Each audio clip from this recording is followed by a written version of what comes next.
আসসালামু আলাইকুম। সন্তান জন্মের পর কিভাবে আজান দিবেন শুনে আসুন আমার প্রিয় হুজুর কি বলে।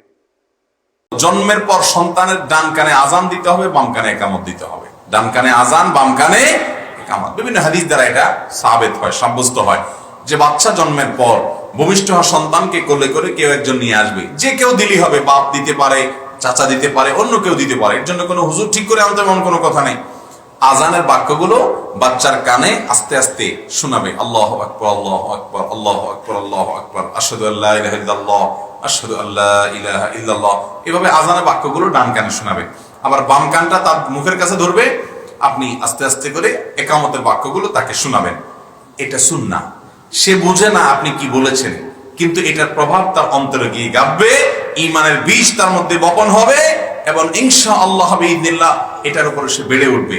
আজান একামত দেওয়া আমাদের পোলাপান হওয়ার পর আজকাল আমরা মিষ্টির পোটলা নিয়ে, মিষ্টির প্যাকেট নিয়ে দৌড়াইতে দৌড়াইতে কাহি। আজান দেওয়ার টাইম আমাদের হাতে।